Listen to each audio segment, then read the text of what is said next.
Joan D'Alessandro entered the world on the 7th of September, 1965, in the peaceful town of Hillsdale, New Jersey. She grew up with caring parents and two older brothers.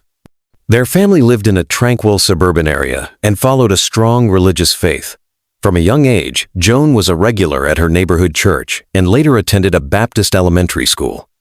She quickly made many friends and excelled academically. Joan also found a passion for ballet and became deeply interested in the arts. Around the same time, she joined the Girl Scouts, spending plenty of time outdoors with other girls, learning valuable skills, socializing, and enjoying herself. One of their primary activities was selling cookies. The girls would go door to door around their neighborhoods, asking residents to buy their cookies. The 19th of April, 1973, was a clean Thursday, and Joan's school was closed for the day. The 7-year-old spent her time at home with her mother, mostly playing outside in the yard. Around 3 p.m., she noticed a neighbor pulling into their driveway. Some neighbors had already pre-ordered cookies, and Joan was responsible for delivering the boxes once they were ready. By that afternoon, only a few deliveries remained. Without delay, Joan ran inside, grabbed some boxes, and went out, telling her mother she'd be back shortly. But as time ticked by and Joan hadn't returned, her mother began to grow concerned. Initially, she assumed Joan might have run into some neighborhood children and lost track of time while playing with them. The neighborhood was quiet and considered very safe. Back then, it was common for kids to play outside without direct supervision. However, after an hour passed with no sign of Joan, her mother's worry deepened. By then, rain had started, and she guessed Joan might have taken refuge at a friend's house to wait out the weather. Although the rain stopped quickly, Joan was still missing. Soon after, Joan's father came home from work. Upon learning that his daughter was missing, he immediately got in his car and began driving around the neighborhood searching for her, but there was no trace. Meanwhile, Joan's mother tried to locate the list of addresses for cookie deliveries, but realized Joan likely had it with her. However, she recalled something Joan had mentioned before leaving. The neighbor she was headed to had just pulled into their driveway with a new car. Her mother immediately thought of a family living a few houses down who were the only ones in the neighborhood with a new vehicle. While her husband continued the search on the streets, Joan's mother decided to check with those neighbors and visit other homes where Joan might have delivered cookies. She spoke with several neighbors, but none had seen Joan that day. Growing more alarmed and frustrated, she returned home. When her husband reported finding no sign of Joan either, they agreed it was time to notify the police. After hearing Joan's mother's account, the officers sprang into action, launching a large-scale search effort. The local fire department joined in, dispatching crews to assist while police canvassed door-to-door within a several-mile radius, hoping someone might have spotted Joan or could offer clues. Yet no one had seen the girl. This was unusual, especially since the street leading away from Joan's home was a main road that led to a busy shopping center. Cars were continuously passing by, but no one reported seeing a young girl walking in the area. As news of Joan's disappearance spread, dozens of local residents began joining the search. Many knew Joan's family well and were eager to help however they could. The number of volunteers grew steadily throughout the evening. By midnight, local authorities called in support from the Federal Bureau of Investigation and state police. Search dogs were brought in to track Joan's scent using her belongings, but their efforts proved fruitless. Volunteers scoured abandoned lots, empty houses, nearby forests, parks, and even the shores of a local lake, yet found no trace of Joan. Initially, the police considered the possibility that Joan might have wandered too far and become lost. But by midnight, it was clear the case was far more serious. If Joan had simply gotten lost, she likely would have been found by then.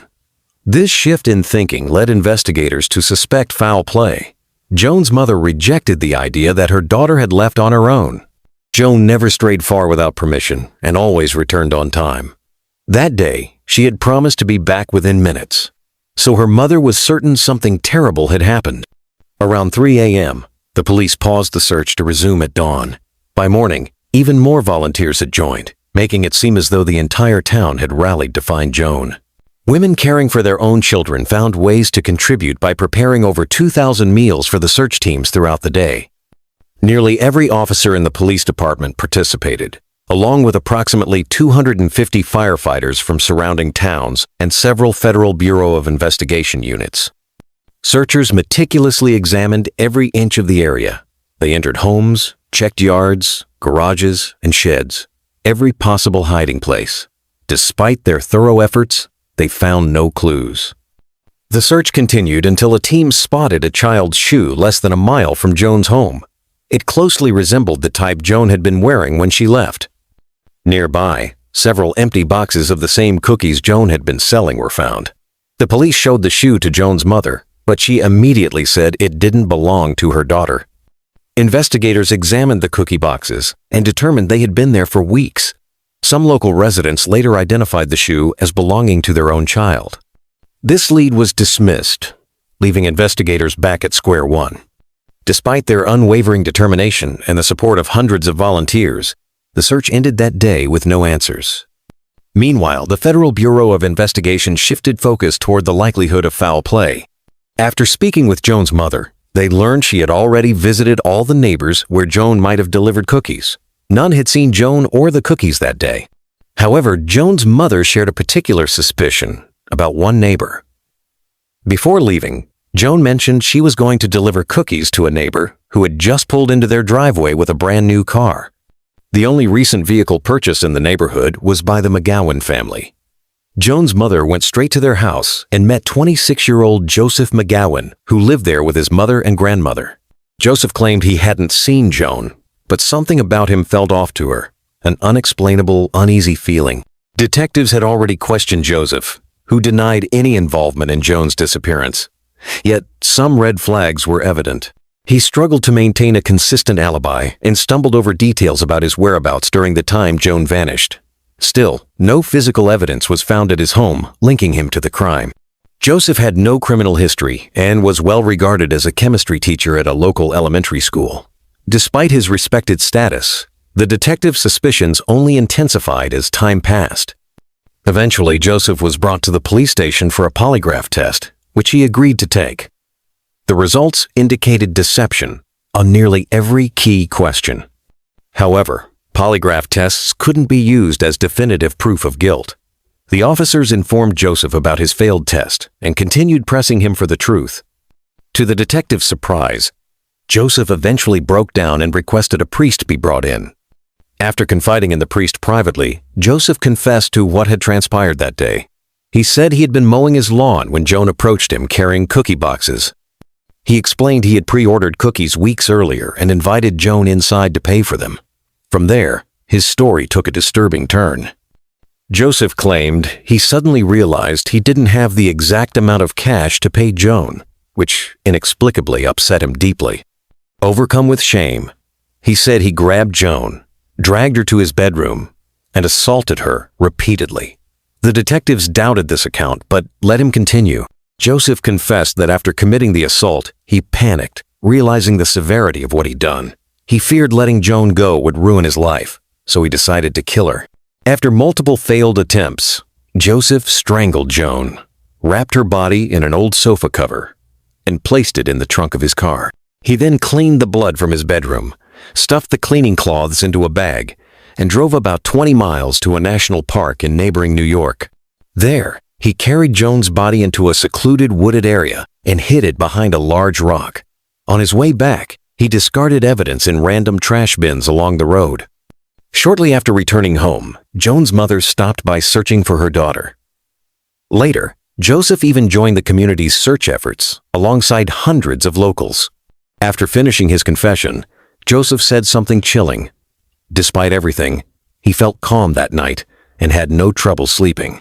Investigators prioritized locating Joan's body and contacted New York park officials.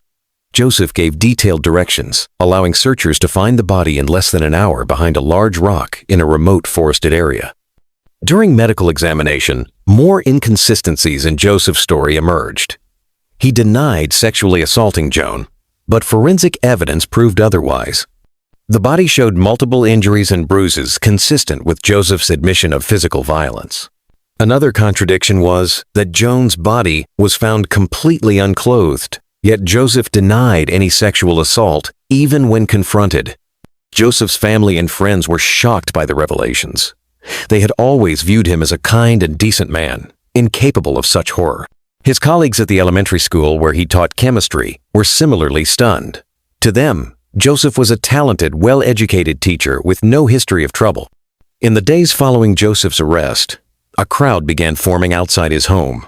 Although most remained non-violent, law enforcement shut down the entire street out of fear that someone might lash out, especially against his mother or grandmother. The town's outrage was so intense that people began digging through phone books, targeting anyone with the last name McGowan. These innocent individuals, completely unrelated to Joseph, were bombarded with furious calls. The harassment became so overwhelming that several families filed official complaints, stating their lives had turned into a nightmare. Tensions escalated even further when a judge set Joseph's bail at $50,000, a staggering sum for that era. The community erupted. Hundreds of furious residents flooded the court with letters, insisting that Joseph shouldn't be allowed out, especially when he lived so close to the family of the girl he killed. The idea that he might walk the streets again, just a few doors away, was unthinkable to many. However, not everyone wanted him kept behind bars. A small group in town actually hoped he'd be released, just so they could carry out their own version of justice. Facing pressure from both sides, the court ultimately reversed its decision and rescinded his bail, even though Joseph's family had already managed to gather the funds. He remained in custody, and for his own protection, he was placed in solitary confinement since other inmates posed a serious threat to his safety. Months later, the trial commenced. Joseph pleaded guilty to the killing, but firmly denied any sexual assault had occurred. He described the murder as a spontaneous act, claiming he lost control without understanding why. But prosecutors rejected that explanation. Before the trial, multiple psychiatric evaluations had been conducted. The experts agreed on one disturbing conclusion. Joseph had been harboring violent, predatory fantasies for years. He had successfully masked these urges behind a facade of normalcy until the day he acted on them without hesitation. Further suspicions arose about whether the murder had really been as impulsive as Joseph claimed. Investigators noted that Joan's body had been concealed in a remote area of the woods, hidden behind a large rock. This made them believe Joseph had selected the spot well before the crime, keeping it in mind as a potential dumping ground. At the trial's end, Joseph received a life sentence. But there was a loophole. Under the laws at the time, even a life sentence allowed for the possibility of parole. Nearly 2 decades later, Joseph became eligible. The news blindsided Joan's parents, who had no idea such an outcome was even possible. Their lawyer warned them that if they didn't act fast to oppose it, Joseph could walk free. Over the years, psychiatrists had once again assessed Joseph and concluded he was no longer a danger to society. His perfect prison record only strengthened his case. Desperate to keep him behind bars, Joan's mother launched a relentless campaign, not just to block his parole, but to reform the law. She advocated for legislation that would forever deny parole to anyone convicted of sexually motivated murders involving children under 14. Eventually, her efforts paid off. A new law was passed in New Jersey ensuring that offenders like Joseph could never be released. A year later, a federal version of the law followed, largely because of her unyielding dedication. While the new rules didn't apply retroactively to Joseph, she still managed to persuade the court to deny his release. But in 1999, another parole opportunity surfaced. This time, something unusual happened. Joseph underwent yet another psychiatric evaluation, and during the interview, he abruptly changed his story, one he had stuck with for over 2 decades. Previously, he had claimed the murder happened because he grew frustrated when he couldn't make change for a transaction. That tale had never held much water. Now Joseph said the crime stemmed from his deep dissatisfaction with life. He was unhappy with his job, his personal life was in shambles, and he was emotionally spiraling. When Joan knocked on his door with cookies, he claimed he took his rage out on her. Despite this shift in narrative, the court once again refused his parole request. Over the years, he kept filing for early release, but each attempt ended the same way: denied. At one point, Joseph was interviewed by John Douglas, the former Federal Bureau of Investigation profiler whose work inspired The Silence of the Lambs and Mindhunter. Douglas had sat face-to-face with some of the world's most notorious killers, and now he wanted to see if Joseph truly posed a threat. After their session, Douglas concluded that Joseph was still dangerous. He described his urge to kill as deeply ingrained and alarming. During their talk, Joseph let slip something chilling. He claimed to have more than $600,000 stashed away. After his mother and grandmother died, he inherited money and sold the family home. But what was especially troubling was where he put it. He admitted to transferring all of it to a bank in New York State just to make sure Joan's mother couldn't touch any of it through civil litigation. That meant he had more than enough to afford top-notch legal defense. Douglas was so disturbed by what he uncovered that he later wrote an entire book based on their conversation. Joseph's final bid for parole came in 2008. His next hearing was set for 2025, but he never made it. In 2021, Joseph died in prison at the age of 74, having spent the majority of his life behind bars. As for Joan's mother, her fight didn't end with Joseph's death. She continued her work to strengthen protections for children. A few years back, she successfully lobbied to raise the age threshold in her original law from 14 to 18 in New Jersey. She also played a role in passing a new state law, eliminating the statute of limitations for murder. On top of that, she founded a nonprofit dedicated to children's safety and well-being, an organization that has made a real impact. Her mission continues, both in memory of her daughter and in service of countless other children who still need protection. Newport, Oregon is a town defined by its rhythm. The waves crash against the rocks in quiet repetition, the fishing boats leave early and return at dusk, and people tend to know your name before they know your story. But in January 2022, a story began to unfold that would silence even this close-knit coastal town. It was the story of Ryan David Staggs, a man whose life ended in mystery and whose absence would haunt the community for nearly 3 years.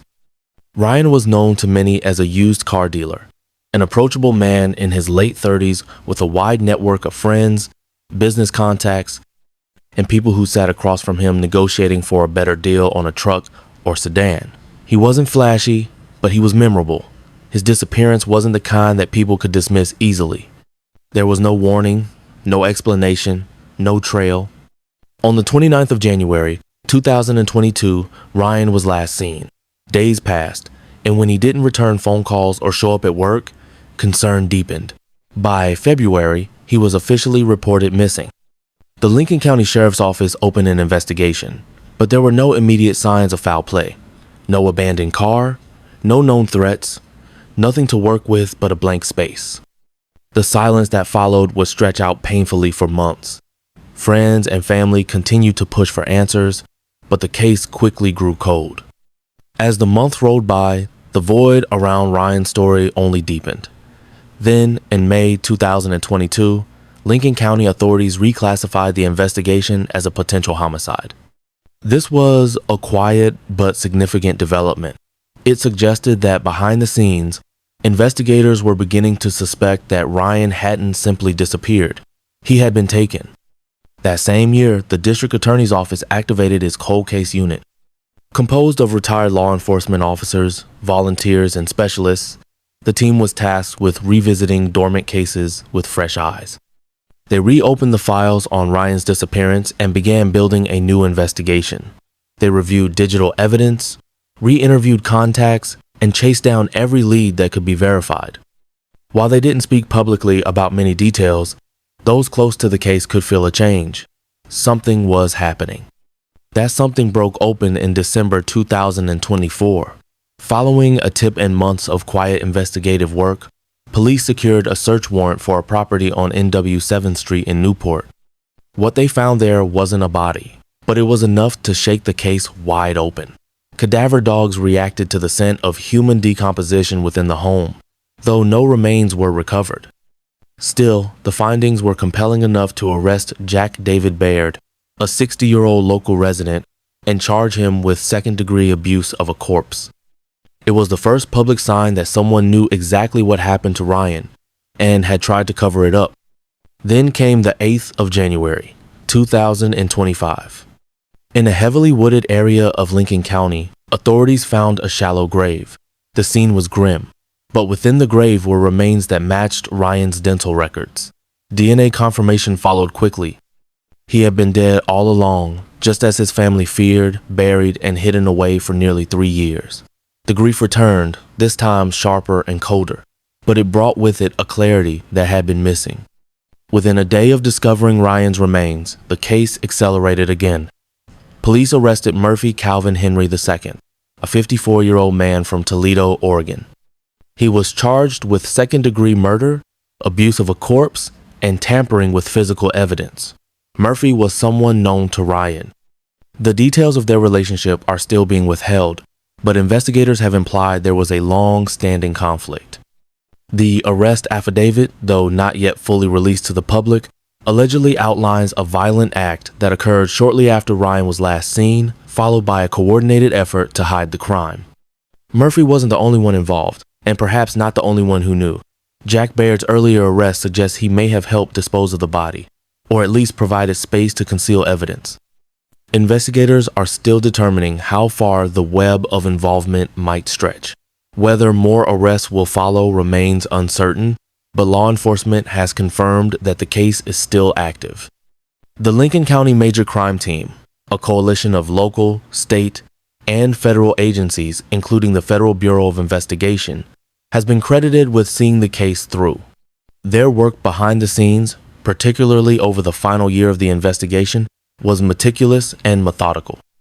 They never treated Ryan's disappearance as a matter of if foul play had occurred, only when they would be able to prove it. For the Staggs family, the discovery of Ryan's body brought a mixture of sorrow and release. The not knowing had been torture. Now, even as they process the heartbreak, they have answers. They can bury him with dignity. They can tell his story without question marks. At a public vigil held days after the arrest, Ryan's mother spoke quietly to the crowd. He deserved better, but we're grateful to know. We're grateful to finally say goodbye. The question that lingers, though, is why? Why was Ryan killed?